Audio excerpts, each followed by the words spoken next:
Hi, this is George Sims, and I'm coming to you from New Smyrna Beach today, sitting here on our patio office. And today I want to talk a little bit about a formula for success. In my last message, I did say that I was going to talk about the three things that, in specific knowledge, that was needed in order to make a lot of money. When we talked about the money versus happiness, basically what we came up with is that money can't buy us happiness, but money can buy us options, and with options then we have a much of a better chance of being happy. So after thinking about it, I thought those three things work only if you have the right vehicle, and the truth of the matter is the majority of us don't have the right vehicle in order to be able to make money fairly easily.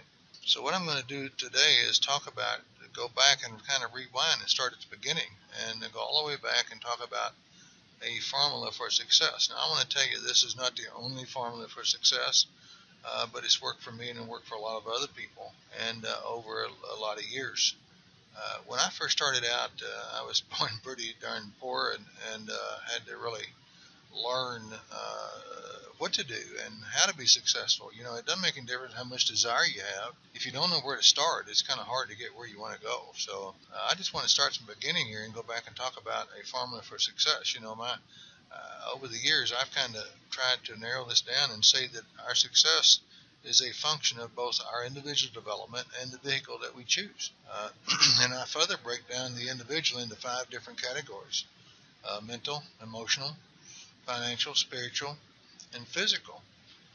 And mental are those mental concepts that we learn and talk a lot about general information versus specific knowledge, or general knowledge versus specific knowledge. An awful lot of us have a lot of general knowledge. It really doesn't help us out at all when it comes to being more successful or earning more money.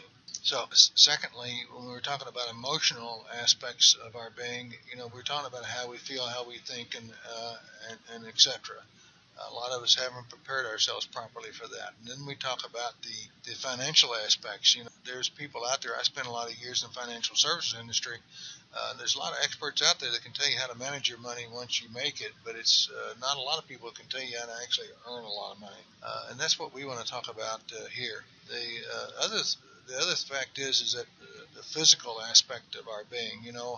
I learned a few years ago from an experience that I had that it doesn't make any difference how much money you have or how many material assets you have. If your health is gone, none of those mean anything.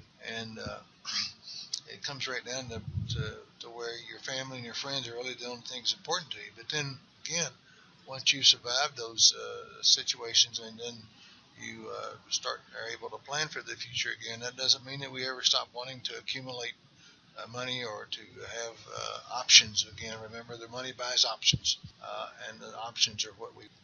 Then we get into the belief or the spiritual. Now, I don't talk about religion at all, but what we're talking about here, the ability to believe, the ability to believe in ourselves, the ability to believe in something, the ability to believe in a concept, a company, just the ability to believe, and we talk a lot about that. So the reason why we talk about those things is because they're part of that formula, of success.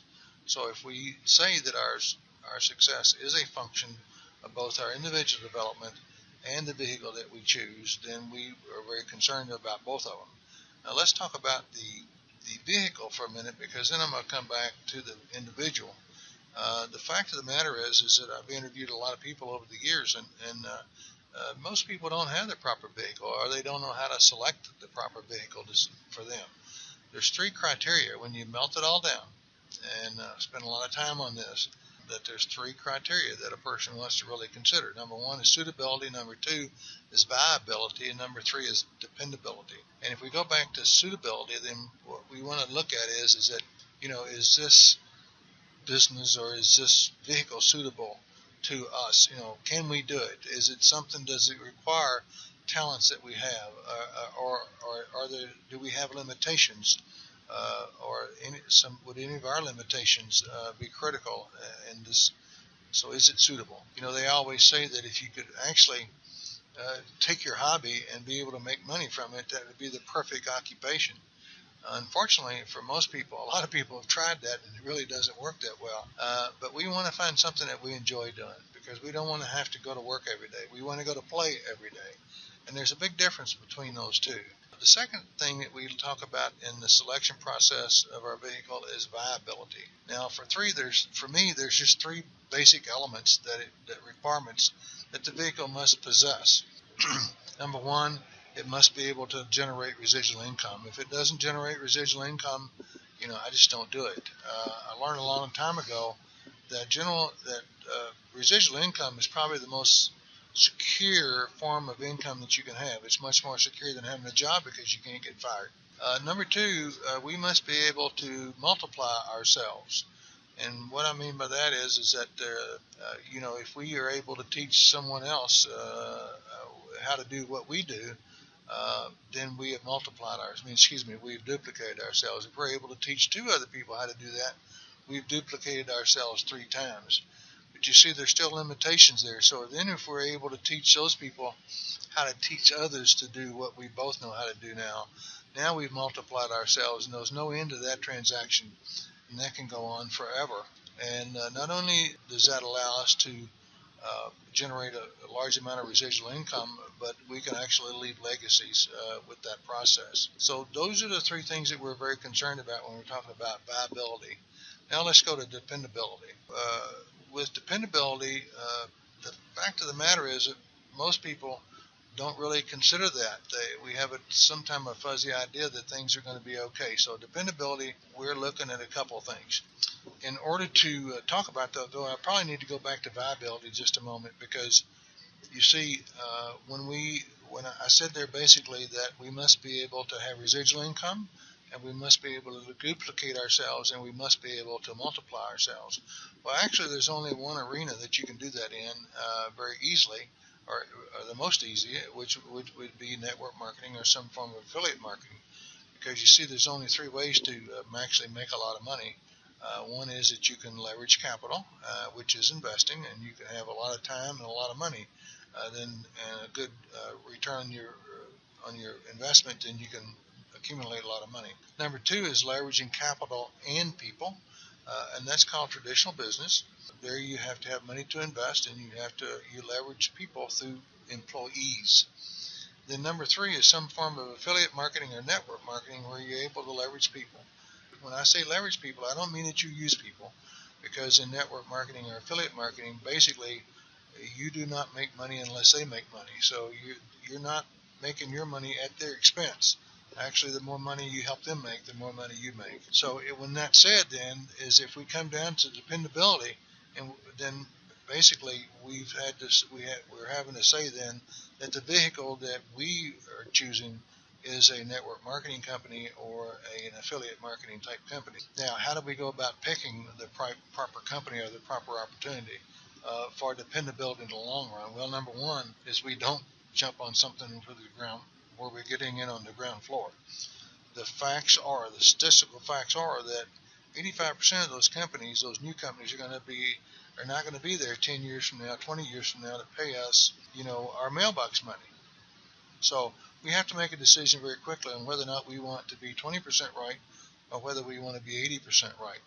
Basically, what we want to do is pick a company that's already doing $100 million in business. It's probably at least 5 years old, maybe 3 to 5 years old, and it's worked out all the kinks. They've proven themselves in the marketplace already, and we want to be in a market that has reusable, viable products. It's not going to change a lot over the years, like technology and stuff like that. We want to be in consumer goods where those people are going to be using those products. They've been using them for the last 50 years. They're going to use them for the next 50 years without a lot of changes, actually. So now we've talked about viability, suitability, and reliability when we're choosing our vehicle for our formula for success. So let's go back and review just a moment. If we say that our success is a function of the individual in the vehicle, then we're looking at S equals I plus V, I guess. What I always say is that the vehicle must never be the limiting element of our success. So the key is to pick the right vehicle, and then let our success be limited only by our ability to develop the the mental, emotional, physical, spiritual, and financial aspects of our own being. And with that said, we think that we've picked the right vehicle, and I'm betting my 35, 40 years of experience on that and a very analytical process. If you want to learn more about that vehicle, then you can go to www.capitalizeonmegatrends.com, or you can go to www.shareinthesuccessrevolution.com. Okay, so now that we've picked the proper vehicle, then our next session is going to be on those three things. Remember, I said that we all have specific knowledge and we have general knowledge. What we're going to do is, in that next video, is talk about the specific knowledge. Three things that we must learn. If we learn and do those three things, then we can create an unlimited amount of residual income. This is George Sims signing off, wishing you all the success that you desire and deserve, and have a great day.